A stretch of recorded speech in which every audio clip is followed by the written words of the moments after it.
ఆయనతో చెప్పగా. చాలండి. చదువుకున్న వాక్య భాగంలో ఒక మంచి మాట రాయబడి ఉంది. వివాహము అన్ని విషయాల్లో ఘనమైందని, ఏదైనా తోటలో మొదటి మానవుడైన ఆదాముకు దేవుడే వివాహం చేశాడని, ఆ వివాహం చేస్తున్నప్పుడు దేవుడు కొన్ని సలహాలు, కొన్ని సూచనలు వారికి ఇచ్చాడని, యేసుక్రీస్తు ప్రభువారు ఆయన వివాహ వ్యవస్థను ఏర్పాటు చేసింది ఎవరంటే తండ్రి అయిన దేవుడు. స్తోత్రం కలుగును గాక.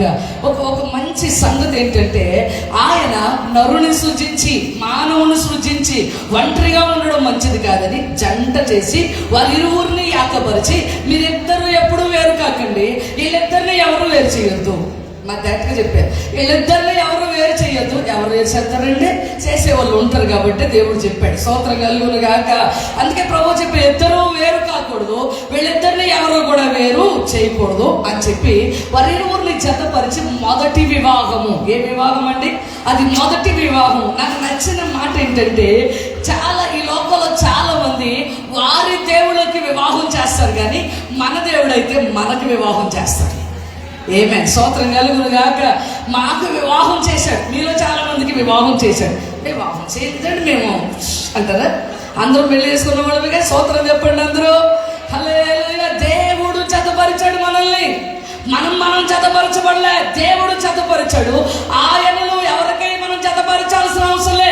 ఆయన దేవుడు సృష్టికర్త, మానవుని కలుగజేసి ఆయన ఒంటరిగా ఉన్న వాళ్ళని జంటగా చేశాడు. ఆయన జంటగా చేసిన ఆయన ఆ వివాహ వ్యవస్థను ఘనమైనది అన్నాడు. ఏమన్నాడండి?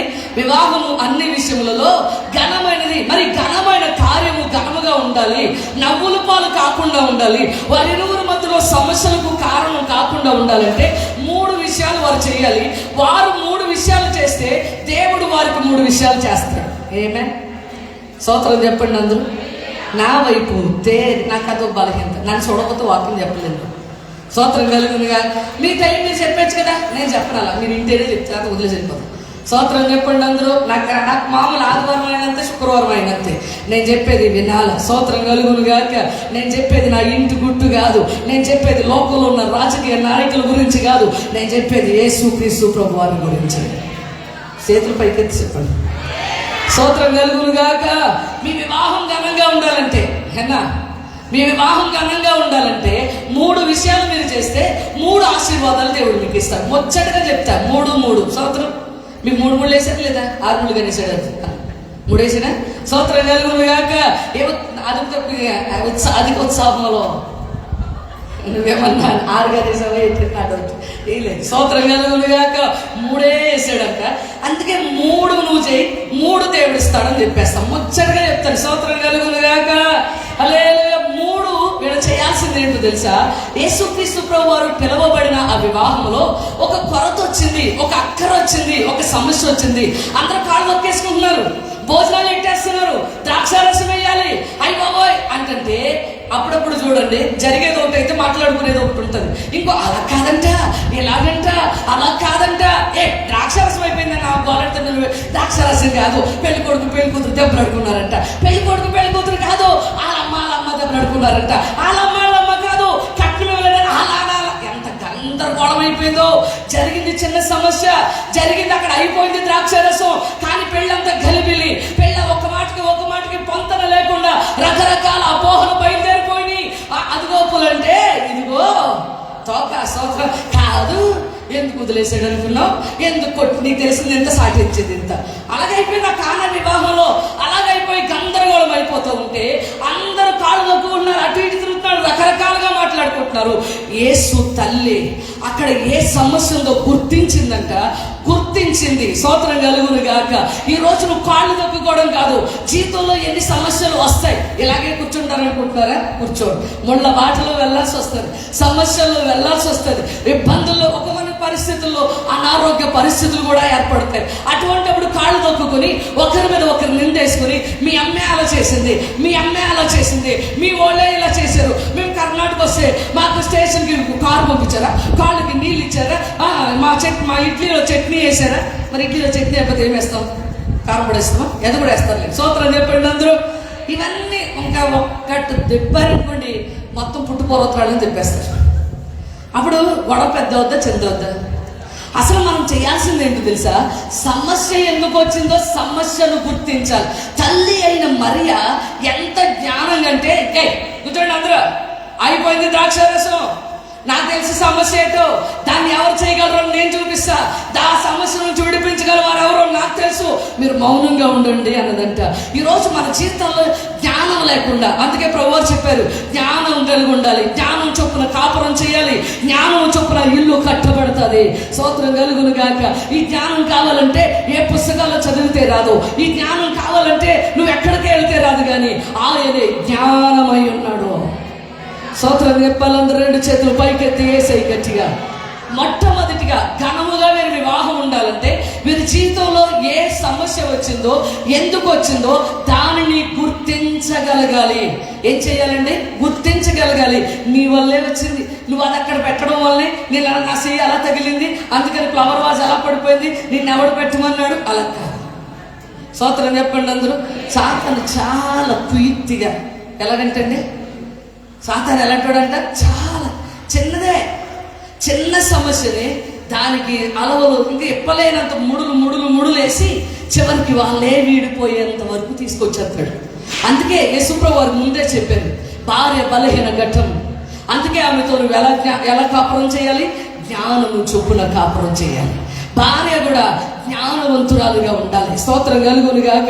మొదటిగా వివాహ జీవితం ఘనంగా ఉండాలంటే సమస్యను గుర్తించాలి. గుర్తించిన ఆ సమస్య ఎందుకు వచ్చిందో, ఎలా వచ్చిందో, ఎక్కువ ఖర్చు పెట్టడం వల్ల వచ్చిందా, ఎక్కువ మాట్లాడడం వల్ల వచ్చిందా, ఒకరినొకరు దూరంగా ఉండడం వల్ల వచ్చిందా, లేకపోతే ఒకరికొకరు వేరే వాళ్ళు చెప్పిన మాటలు వినడం వల్ల వచ్చిందా? ఇద్దరు అలా కూర్చొని ప్రార్థన చేసుకుని ఆలోచన చేస్తే ఆ సమస్య ఏంటో అర్థమవుతుంది. రెండవది ఏంటంటే, ఆ సమస్యను ఇలాగ సమస్య వచ్చింది, దీనివల్ల సమస్య వచ్చిందని చెప్పి ఫోన్ ఎత్తి, అమ్మా ఇలాగైందే, పిన్ని ఇలాగైందే అని ఊరంతా చాటు. నువ్వు పిన్నికి చెప్తావు, అమ్మగా చెప్తావు, అత్తగా చెప్తావు, అది కాస్త పెద్దదై ఊరి పెద్దల దగ్గరికి, అది కాస్త పెద్దదై పోలీస్ స్టేషన్కి, అది కాస్త పెద్దదై కోర్టుకి. ఎక్కడ దాకా వెళ్ళిపోయింది? అదేదో ఇద్దరే దేవుడి దగ్గరికి తీసుకురావాలి. తల్లి అయిన మరియ సమస్యను గుర్తించి వెళ్ళిపోలే, గుర్తించబడిన ఆ పరిస్థితిని యేసు క్రీస్తు ప్రభు దగ్గర తీసుకొచ్చింది. స్తోత్రం చెప్పండి అందరూ. ప్రభువా ఇలాగైంది, నా వల్లే తప్పు అయిందయ్యా, ఈ సమస్యను ఎలా పరిష్కరించుకోవాలో నాకు నేర్పించు ప్రభువా అంటే, దేవుడు అంటాడు, అమ్మా నా పని ఉంది, నేను చేస్తా, నువ్వేం కంగారు పడుకో. స్తోత్రం కలుగును గాక. మొట్టమొదటిగా సమస్యను గుర్తించాలి. మీ ఇద్దరు నెప్పమేసుకోవడం కాదు. ఆ అమ్మాయిని వచ్చేద్దామంటే దుబాయ్లో తీసుకెళ్ళిపోతాం, పోనీ ఎక్కడ అంటే ఏదో ఆంధ్ర బస్ ఎక్కేద్దంటే పర్లే, నువ్వు డైరెక్ట్గా విమానం ఎక్కాలంటే కాపీ ఇచ్చి విమానం ఎక్కితే కుదురుతుందా? ఆర్టీసీ బస్సులో టికెట్ ఇస్తారేమండి? ఎవరండి అక్కడ? స్తోత్రం చెప్పండి అందరూ రెండు చేతులు పైకి ఎత్తి యేసై గట్టిగా. హల్లెలూయా. నేను పిల్లగా, మరి సమస్యలు రావని వాక్యంలో ఎక్కడ రాయబడలే, కానీ అవి ఎవరి వల్ల వస్తాయో, దేని వల్ల వస్తాయో వారికి శ్రమ. అందుకని ఇద్దరు గుర్తించండి, ఎందుకు వచ్చిందో ఇద్దరు ఆలోచన చేయండి. ఆలోచన చేసి ఆ సమస్యను ప్రభు ముందు పెట్టండి. ప్రభువే దానికి పరిష్కారం అయి ఉన్నాడు. స్తోత్రం కలుగును గాక. ఆయన చేయలేనిదంటూ, ఆయన వల్ల కానిదంటూ ఈ లోకంలో ఏది లేదు. నమ్మిన వాళ్ళందరూ గట్టిగా దేవునికి స్తోత్రం చెప్పండి. హల్లెలూయా. మొట్టమొదటిగా సమస్యను గుర్తించాలి. రెండవదిగా ఆ సమస్యను ప్రభు పాదాల దగ్గరికి తీసుకురావాలి. మూడవదిగా ఆయన చెప్పినట్టు చెయ్యాలా. స్తోత్రం కలుగును గాక. ఆయన ఏం చెప్తాడు? బాగా దెబ్బకి వెళ్ళిపో, జుట్టెట్టుకుని కొట్టి మీ ఆయన్ని బరబర బయటకు సక్కట్టుకుని బయటకు లాగే మీ ఆవిడని జుట్టెట్టుకుని రోడ్డు మీద తీసుకొచ్చే అంటాడా? భర్తలారా మీ భార్యను ప్రేమించండి అంటాడు. భార్యలారా ఒకవేళ నీకు ఇష్టం లేకపోయినా నీ భర్తకు లోబడి ఉండు అంటాడు. ఆయన ప్రేమించడం ప్రారంభిస్తే, ఈవిడు లోబడడం ప్రారంభిస్తే రోడ్డు ఎందుకు ఎక్కుతుంది? ఆయన చెప్పించేయండి. సమస్య గుర్తించావు బాగానే ఉంది, సమస్య గురించి ప్రార్థన చేసావు బాగానే ఉంది, సమస్యకు పరిష్కారం చెప్పిన దేవుడు మాట వింటే కనుక ఎవడు నీకు పెద్దగా ఉండడు. ఇంటికి నీ భార్య భర్తలు ఇద్దరే ఆలోచన చేసుకుని జీవితాన్ని నడిపించుకుంటారు. స్తోత్రం కలుగును గాక. మీ భార్య భర్తలు ఇద్దరే దేవుని చిత్తంలో అడుగులు వేసుకుంటూ, దేవుని ప్రణాళికలో ఆయన చిత్తంలో నడుచుకుంటూ గమ్యానికి చేరుకోగలుగుతారు. స్తోత్రం కలుగును గాక. ఈరోజు అవ్వమ్మ దగ్గరకు వచ్చినట్టు సాతాను స్వరం అటు ఇటు అలా చేయి ఇలా చేయి, నాకు ఒక ఆలోచన ఉందప్ప, నా కుటుంబం గురించి నాకు ఒక ఉద్దేశం ఉందప్ప, నా భార్య నా కుటుంబాన్ని నేను ఎలా నడిపించుకోవాలో నాకు తెలుసప్ప, నీ ఆలోచన నాకేమి అక్కర్లే. స్తోత్రం కలుగును గాక. యెహోవాయే ఆలోచనకర్త అయి ఉన్నాడు. ఆయన ఆలోచన సదాకాలము నిలిచే ఆలోచన. మనుషులు ఇచ్చే ఆలోచనలు తెగిపోయే ఆలోచనలు, మనుషులు ఇచ్చే ఆలోచనలు ఎన్నాళ్ళు పడతావే, పడతా ఉంటాయి, ఎన్నాళ్ళు సొత్తా ఉంటావే, లాగిపెట్టి ఒకటి కొట్టు, నువ్వు కూడా ఒకటి కొట్టు. ఇలాంటి సలహాలు ఇచ్చే ఈ లోకంలో దేవుడు చెప్పేది ఏంటో తెలుసా? ఆయన మీతో చెప్పింది చేయండి. ఆయన లోబడమన్నాడా లోబడు, ఆయన ప్రేమించమన్నాడా ప్రేమించు. ఎలా ప్రేమించాలో తెలుసా? నిన్ను నువ్వు ఎలా ప్రేమించుకుంటావో నీ భార్యను కూడా నువ్వు అలాగే ప్రేమించాలి. స్తోత్రం కలుగును గాక. చెప్పాలి, 2 చేతులు పైకెత్తి వేసే గట్టిగా స్తోత్రం చెప్పాలి. నువ్వు అన్నను ప్రేమించాలి. నేను చాలా మందిని ప్రేమిస్తానంటే కుదరదు, కేవలం ఆవిడనే ప్రేమించాలి. స్తోత్రం కలుగును గాక. నీ ప్రేమకు ఎవరైనా పొందుకోవడానికి అర్హులు అంటే ఆడపిల్ల మాత్రమే. స్తోత్రం కలుగును గాక. అంటే అమ్మను ప్రేమించి ఆ ప్రేమ వేరు, ఈ ప్రేమ వేరు. మనోళ్ళు లాగుతూ ఉంటాడు, అందుకని చెప్తున్నా. స్తోత్రం కలుగును గాక. ఇంతకు ముందు ఎవరైనా ప్రేమించావా? అబద్ధం అడగలేదు, పర్లేదు. ఇంకెందుకు పెళ్ళి అయిపోయింది కదా, నువ్వు కొట్టినా తిట్టినా పడి ఉంటుంది, పర్లేదు చెప్పేసి పైకి ఇస్తాను, చెప్తావా? చెప్తాను. స్తోత్రం కలుగును గాక. చెప్పాలి, 2 చేతులు పైకెత్తి వేసే గట్టిగా స్తోత్రం చెప్పాలి. నాకు తెలిసి ఆవిడని ప్రేమించాలనుకుంటా 1 సంవత్సరం నుంచి. హల్లెలూయా. ఎప్పుడు చూడు అదే స్టైల్. దీపా ప్రార్థనకు రాలేదే, ఫోన్ చేశాడండి బావ. ఏం చేశాడండి బావ? మళ్ళీ మీకు ఇద్దరిలో ఏమైనా తేడా వచ్చిందా? ఫోన్ నేను చేస్తా, మీరుగా చేసే ఫోన్ నేను చేస్తా. స్తోత్రం కలుగును గాక. ఎందుకంటే రమణ ఉద్యోగం చేసిన దానికంటే ఈ సంవత్సరంలో టైం లెక్క పెడితే దీపాతో మాట్లాడిన గంటలు ఎక్కువ ఉంటాయి. మాట్లాడుకోవడం తప్పని నేను అంటలేదు, కానీ అంతే ప్రేమ. ఎందుకంటే పెళ్ళైకి మాట్లాడుకోరు. ఇంకా ఏం చేయరండి, పెళ్ళికి ముందు తెగ మాట్లాడేసుకుంటారండి బాబు. పెళ్ళయ్యాక మధ్యలో పిల్లలు పుడతారని మీకు అసలు మాట్లాడుకోరు. ఇంకా పిల్లలు పుట్టారని కూడా ఆడు ఎంత ఉంటాడు, మీ అమ్మని టీ పెట్టమని చెప్పు, ఏమంట వంటగదిలో చూడ టీ పడలేదని చెప్పరా మీ నాన్నకే. ఏం చెప్పాలా? అమ్మా డాడీకి టీ కావాలంటే ఆవిడ చెప్తుంది, డాడీ టీ పీడిపోం నలిపోతుంటాడు, అటు ఇటు ఏమన్నా తేడా చెప్పండి ఇటు ఎగిరిపోతాడు. స్తోత్రం కలుగును గాక. తర్వాత ఇంకేమన్నా నాతో మాట్లాడండి, అందరితో బాగానే మాట్లాడతాడండి. కొంతమంది భార్యలు బాగా చెప్తారు, అందరితో బాగా మాట్లాడతాడండి. పిన్ని గారు, సిస్టర్ గారు, భార్యను బతుకులే వస్తే ఎక్కడ చచ్చవే, ఎక్కడ బతకవే, ఎంత మర్యాదండి. అన్నాను ఏమని పిలుస్తున్నాడా? మరి స్వీటీ అంటున్నాడా, డార్లింగ్ అంటున్నాడా, ఏమంటున్నాడు? లడ్డు అంటున్నాడా, ఏమంటున్నాడు? బుజ్జి అంటున్నాడు, బుజ్జిగా ఉన్నది అంటున్నాడా? ఏదో వాళ్ళిద్దరు ఏం పిలుచుకుంటారు మనకి ఎందుకండి? మీరు అంత ఇంట్రెస్ట్ పెట్టినాడు, ఏమంటున్నాడో చూద్దాం. నాకు మాత్రం చెప్పాడు ఏంటి? స్తోత్రం చెప్పండి అందరూ 2 చేతులు పైకెత్తి. ఏమైనా పిలుచుకోండి, ప్రేమగా పిలుచుకోండి. స్తోత్రం కలుగును గాక. హల్లెలూయా. ఆయన మీతో చెప్పింది చేయండి అంటే ఆయన ఏ పరిస్థితులు వచ్చినా తన్ను తాను ఎలా ప్రేమించుకుంటాడో తన భార్యను కూడా అలాగే ప్రేమించాలంట. స్తోత్రం చెప్పండి అందరూ. అన్న అభిషేకికి అన్ని విషయములలో లోబడి ఉండవలెను. సంఘమునకు క్రీస్తునకు సంఘము ఎలాగ లోబడి ఉంటుందో అండి. ఈ వివాహ వ్యవస్థను దేవుడు ఎంత ఎంత గొప్పగా ఏర్పాటు చేశాడు తెలుసా? యేసుక్రీస్తు ప్రభు వారికి సంఘానికి మధ్యలో చూపించాడు ఈ వివాహ వ్యవస్థ. రేపు ఎత్తబడినప్పుడు ఆయన వరుడైతే, ఎత్తబడిన సంఘము వధువు అయితే, సంఘం ఎలాగైతే దేవుడు మాటకు లోబడి ఉంటుందో అన్న కూడా లోబడి ఉండాలి. 3 చెప్పాను, వీళ్ళు చేయాల్సిన 3 చెప్పాను. ఒకటేంటి? సమస్యను గుర్తించాలి, గుర్తించిన దాన్ని దేవుడి దగ్గరికి తీసుకురావాలి, తీసుకొచ్చిన తర్వాత ఆయన మీతో చెప్పింది చేయి. ఈ 3 చేసిన తర్వాత మీకు ఎలా ఉంటుందో తెలుసా? చెప్పేశాడు ఆయన, ద్రాక్షారసం అయిపోయింది అన్నారు, బాణల నిండా నీళ్లు నింపండి. ఏం నింపండి చెప్పాలి? ఏం ఆశీర్వాదాలు. దేవుడు వారితో చెప్పినట్టు వారు చేయగానే వాళ్ళు ఒక్క మాట కూడా పలకలేదంట. రాత్రి బాణల నిండా నీళ్ళు నింపారు. ప్రభు షుగర్ ఏమంటారా? ద్రాక్ష చేసేసి రెడీగా ఉన్నారు, నెక్స్ట్ ఏం చెప్తాడో చేసేద్దామని. వారు ప్రభు అంటున్నారు, మీరు తీసుకుని నిందు ప్రధాన దగ్గరికి తీసుకెళ్ళిపోండి. 3 ఆశీర్వాదాలు ఏంటంటే, నువ్వు ఎప్పుడైతే దేవుని మాట చొప్పున చేస్తావో దేవుడు నీ జీవితంలో ఫ్రెష్ అయిన ఆశీర్వాదాలు ఇస్తాడు. స్తోత్రం చెప్పి ఫ్రెష్. వేరే వాళ్ళ జంటలో ఆశీర్వాదాలు కాదు, వేరే వాళ్ళ కుటుంబంలో పొందుకున్న ఆశీర్వాదాలు కాదు, నీ పట్ల ప్రత్యేకమైన ప్రణాళికతో కూడిన ఆశీర్వాదం. ఫ్రెష్. చేపల మార్కెట్కి వెళ్ళారు, ఏ చేపలు తీసుకుంటారు అని అంటాం కాదు, ఫ్రెష్ అని ఎలకలు బోర్డు చుట్టూ వచ్చేది. ఫ్రెష్ ఫ్రెష్ ఆశీర్వాదాలు అంటారు, బ్లెస్సింగ్స్. స్తోత్రం కలుగును గాక.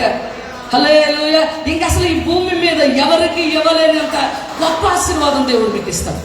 స్తోత్రం కలుగును గాక. ప్రభా వాళ్ళకిచ్చిన దానికంటే పెద్దది ఇస్తాడు నీకు, వాళ్ళకిచ్చిన దానికంటే మంచిది ఇస్తాడు నీకు. నాకు మనం అందుకే ప్రభా చెప్పారు, మీరు ఎవరితో పోల్చుకోకండి, మీరే నాకు స్పెషల్ అన్నాడు. నేను మిమ్మల్ని ప్రత్యేకించుకున్నాను అన్నాడు. అందరిలాగా ఉండాలనుకోకండి, అందరికంటే సపరేట్గా ఉండాలి, అందరికంటే స్పెషల్గా ఉండాలి. స్తోత్రం కలుగును గాక. చెప్పారు, 2 చేతులు పైకెత్తి వేసే గట్టిగా స్తోత్రం చెప్పారు. మొట్టమొదటిగా ఫ్రెష్ బ్లెస్సింగ్స్ ఇస్తాడు. రెండవదిగా ఫుల్. ఎలా ఇస్తాడంటే ఫుల్లుగా ఇస్తాడు. ఎలా ఇస్తాడంటే ఫుల్లుగా. ఇప్పుడు నా దావీదు అంటారు కదా, నా గిన్నె నిండి సగం బిందు ఉంటే ఉన్నది కూడా పోతానంట. ఊగిసలా ఆడితే వెళ్ళేటికి చివరికి వెళ్ళేటప్పటికి ఉన్న నీళ్ళు కూడా పోతాయి. అందుకే దేవుడు అంటాడు, నువ్వు నా మాట ప్రకారం చేస్తే ఫుల్గా ఆశీర్వదించేస్తాడు. ఇంకా ఏ విషయంలో ఎవరి దగ్గర చేయి చాపక్కర్లేదు. నువ్వు స్తోత్రం చెప్పండి అందరూ. హల్లెలూయా. ఎవరి దగ్గరికి వెళ్ళి చేయి చాపక్కర్లే. మరి సుధాని నిజంగా నేను అభినందిస్తున్నాను, కృష్ణ గారిని కూడా. మా ఆవిడ పేరు ఒక్కలే చెప్పారు, నన్ను అన్నందంటే మన చెల్లిపడేట్టు నా పని అయిపోతున్నాడు. స్తోత్రం కలుగును గాక. ఇద్దరు చాలా కష్టపడి పని చేసుకుంది, దేవుడు తనకి బలం ఇచ్చాడు. ఈరోజు ఇన్ని ఏర్పాట్లు చేసుకోవడానికి దేవుడు కృప చూపాడు. స్తోత్రం కలుగును గాక. వివాహానికి ముందు ఉపవాస కూటం, తర్వాత రెండవ ఉపవాస కూటం, ఇప్పుడు మూడోది స్తుతి కూటం ఉంటుంది. ఇంకా అవలేస్తూ ఉంటుంది. స్తోత్రం కలుగును గాక. హల్లెలూయా. అండ్ దేవుడు ఆ బిడ్డను కనికరించి ఎంత గొప్ప ఏర్పాటు చేసుకోవడానికి దేవుడు కృప చూపాడు. సంతోషంగా 2 చేతులు పైకెత్తి దేవాది దేవునికి స్తోత్రాలు చెప్తాను. ఎన్ని లక్షలు సంపాదించదు నాకైతే తెలియదు, తర్వాత మీరు అడగండి. మొత్తానికి ధూమ్ అంట చేయడానికి దేవుడు కృప చూపాడు. ఆమేన్. స్తోత్రం కలుగును గాక. మన బలహీనం కావచ్చు కానీ మన దేవుడు బలవంతుడు. మన దేవుడు మనల్ని ఎప్పుడు గొప్పోళ్ళుగానే పెడతాడంట, కానీ తక్కువగా పెట్టాడంట. స్తోత్రం కలుగును గాక. ఫుల్గా ఆశీర్వదించేస్తాడు. రాత్రి అమ్మగారు వండించేస్తాను, మిగిలితే మళ్ళీ పంచేస్తాను ఊరంతా తప్ప తక్కువ మాత్రం వండించేస్తాను అంత. స్తోత్రం వండితే సగం మా ఇంట్లో చేస్తాను నేను. స్తోత్రం కలుగును గాక. హల్లెలూయా. అందరు కవర్లు తెచ్చేసుకుంటారు, ఎత్తుకేసుకుంటారు, మిగిలిపోతేమో తీయగానే కవర్లు వేసుకెళ్ళిపోదాం అనుకుంటున్నారా? అది ఆవిడ ఇష్టం, మీ ఇష్టం. స్తోత్రం కలుగును గాక. రెండవది ఫుల్గా ఆశీర్వదిస్తాడట. మూడవది ఆయన ఫుల్గా ఆశీర్వదించిన, ఫ్రెష్గా ఆశీర్వదించిన, ఫ్రీగా ఆశీర్వదిస్తాడు. 3 ఎఫ్లు చెప్పాను. ఏమి 3 ఎఫ్లు? 1 ఫ్రెష్, 2 ఫుల్, 3 ఫ్రీ. ఫ్రీ అనగానే బై 1 get 1. 1 కొంటే 1 ఫ్రీ. 100కు 3 చీరలు. జనమంతా ఎక్కడ ఉంటారు చెప్పాలి? జనమంతా ఎక్కడ ఉంటారు? చీరలు కొట్టుకాడే. 103 అంటే ఒకసారి కట్టే ఎవరికైనా చేద్దాం, 100 నీకు 100 నాకు 100. స్తోత్రం కలుగును గాక. ఫ్రీ అనేటప్పటికి ఒక సామెత ఉంది కదా, ఫినాయిల్ అయినా అది బాత్రూమే కడుగుతారే, తర్వాత కడుకోవచ్చు బాత్రూమ్ తాగి. ఫ్రీ అనేటప్పటికి ఫినాయిల్ అయినా తాగేస్తాం. దేవుడిచ్చే ఆశీర్వాదాలకి ఖర్చు లేదా, ఒకటే ఖర్చు, ఆయన మాట వినడమే. స్తోత్రం కలుగును గాక. ఫ్రెష్ అయిన ఆశీర్వాదం, ఫుల్గా ఆశీర్వాదం, ఆశీర్వాదానికి వెళ్ళలేని ఆశీర్వాదం దేవుడు నీకు ఇవ్వాలంటే 3 మీ జీవితంలో గుర్తించండి. యేసు ప్రభు దగ్గర పాదాల దగ్గర గడపండి. ఒకటి నాకు రమణకు చెప్పాలనుకున్నది ఏంటంటే, నువ్వు బాప్తిస్మం తీసుకున్నావు కదా, రమణ అభిషేక్. ఏ పేరండి రమణ పేరు? అభిషేక్. కానీ పాటకి డ్యాన్స్ చేసేది ఇద్దరు, యాక్టర్స్ ఇద్దరు పనిచేయరు. ఇంకా ఇద్దరికి స్తోత్రం. నేను ఒకటి అనుకున్నాను, వాళ్ళిద్దరు జీవితాంతం ఇలా కలిసి ఉండాలి. స్తోత్రం కలుగును గాక. ఒక స్టెప్ వేసాడండి మా అభిషేక్, చెప్పకుండా ఉండకపోతుందండి. ఆ స్టెప్లో అంత ఎత్తు అలా ఎగిరాడు, పెళ్ళెట్టుకుని ఎలా ఎగిరాడు ఏంట్రా అబ్బాయి, కాలు గట్ట నొప్పెడితే ఎలాగా అనుకున్నాను. కానీ మళ్ళీ అంటే వేరే స్టెప్ వేసాడు. అంటే స్ట్రాంగ్ దుబాయ్ ఫుడ్. స్తోత్రం కలుగును గాక. ఏ ఫుడ్? బాయ్స్ థ్యాంక్స్ అంటే. స్తోత్రం కలుగును గాక. ఇంక వేయలేండి అంటే పెళ్లి మూమెంట్ కాబట్టి జాయ్ఫుల్గా చేశాడు. ఇంకెప్పుడు అలాంటి కనబడకుండా ఉండడం దేవునికి మహిమ. ఇంకైపోయిన దాన్ని మళ్ళీ మేమేం గుచ్చాలనుకోవట్లేదు, కానీ ఇద్దరు దేవుని మాట ప్రకారం నడుచుకోండి. దేవుని దగ్గర ఇద్దరు కలిసి ప్రార్థన చేయండి. దుబాయ్లో ఉండండి, తోకాళ్ళలో ఉండండి, దేశ క్యాంప్లో ఉండండి, ఎక్కడున్న ఇద్దరు చర్చిలో ఉండండి. బాగా ప్రార్థన, ఫ్రెష్గా దీవించబడతారు, ఫుల్గా దీవించబడతారు, ఫ్రీగా దీవిస్తాడు. అటు కృప బిడ్డలందరికీ దేవుడు దయచేయను గాక.